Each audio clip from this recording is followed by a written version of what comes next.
With permission, I will make a statement. I'm grateful to Sue Gray for her report today, and I want to thank her for the work that she's done. I also thank the Metropolitan Police for completing their investigation, and I want to begin today by renewing my apology to the House, to the whole country, for the short lunchtime gathering on the 19th of June 2020 in the Cabinet Room, during which I stood at my place at the Cabinet table and for which I received a fixed penalty notice. And I also want to say, Mr. Speaker, above all, that I take full responsibility for everything that took place on my watch. Sue Gray's report has emphasised that it is up to the political leadership in Number 10 to take ultimate responsibility, and of course I do. But since these investigations have now come to an end, this is my first opportunity to set out some of the context and to explain both my understanding of what happened and also to explain what I have previously said to this House. And it's important to set out that over a period of about 600 days, gatherings on a total of 8 dates have been found to be in breach of the regulations in a building that is 5,300 metres square across 5 floors, excluding the flats. Mr. Speaker, I do think it is important because this is the first time chance I've had to set out the context. Hundreds of staff are entitled to work, and in the Cabinet Office, which has thousands of officials and now is the biggest it's been in any point in its 100-year history. And that is in itself one of the reasons why the government is now looking for change and reform.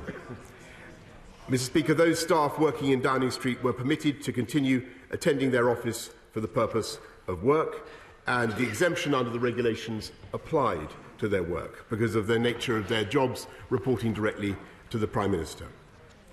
These people were working extremely long hours, doing their best to give this country the ability to fight the pandemic. Mr. Speaker, I appreciate that this is no mitigation, but it is important to set out Prime Minister, context. please, just one second. Can I just appeal to the House? I expect it to be heard, and I want everybody to hear it. And I want the same respect to be shown to the Leader of the Opposition afterwards. So please, this is a very, very important statement that the country wants to hear as well. Prime Minister. Yeah, Mr. Speaker, I'm trying to set out the context, not to mitigate or to absolve myself in any way. The exemption under which they were present in Downing Street includes those circumstances where officials and advisers were leaving the government. And it was appropriate to recognise them, to thank them for the work that they have done. Let me come to that, Mr. Speaker. I briefly attended such gatherings to thank them for their service, which I believe is one of the essential duties of leadership, and particularly important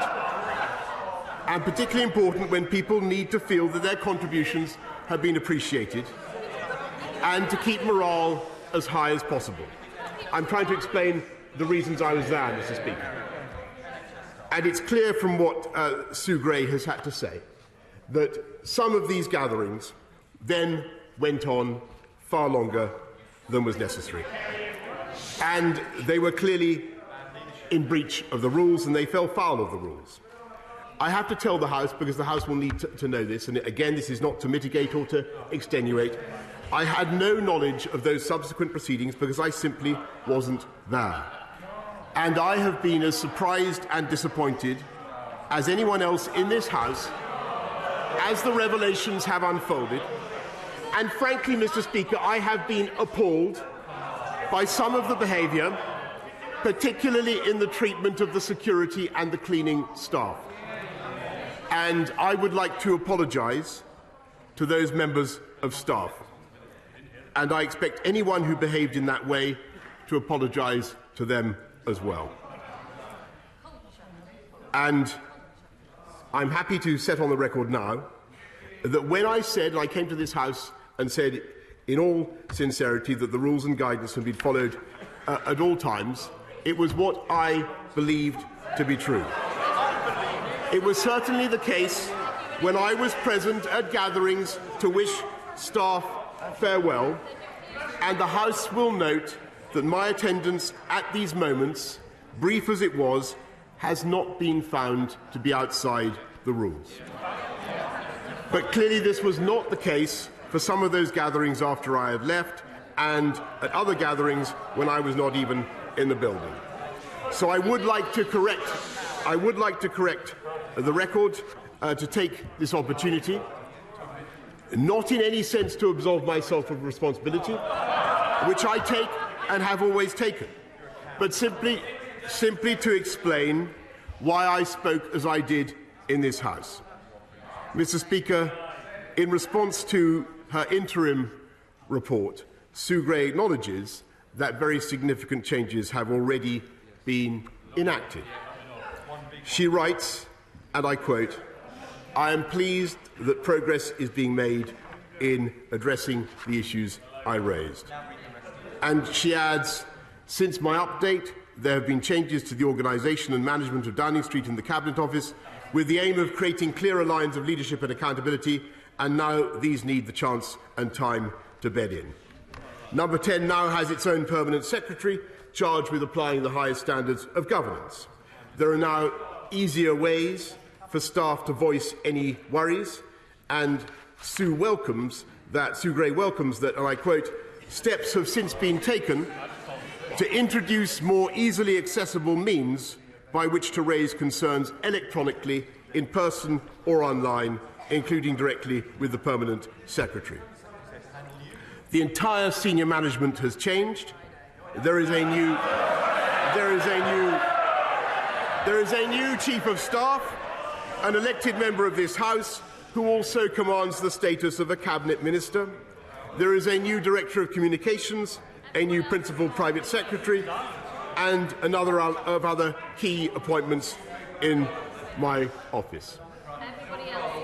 I am confident with the changes and new structures that are now in place, that we are humbled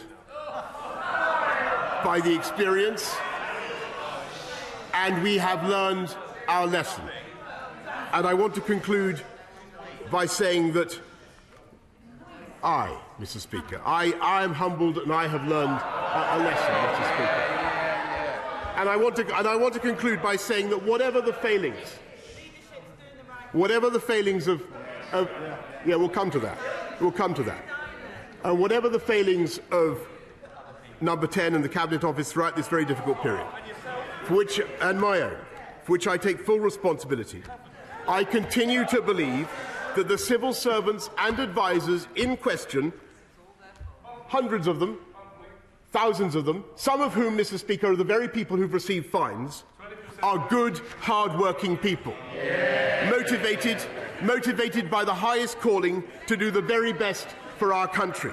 And I will always be proud of what they achieved, including procuring essential life-saving PPE, creating the biggest testing programme in Europe, and helping to enable the development and distribution of the vaccine which got this country through the worst pandemic of a century. And now, Mr. Speaker, we must get our country through the aftershocks of COVID with every ounce of ingenuity and compassion and hard work. So I hope that today, as well as learning the lessons from Sue Gray's report, which I'm glad I commissioned, and again, I repeat I'm grateful to her. And I hope very much that now that she has reported, we will be able to move on and focus on the priorities of the British people, standing firm against Russian aggression, easing the hardship caused by the rising costs that people are facing, fulfilling our pledges to generate a high-wage, high-skill, high-employment economy that will unite and level up across the whole of our United Kingdom. That is my mission, that is our mission, that is the mission of the whole of the government, and we will work day and night to deliver it, and I commend this statement to the House.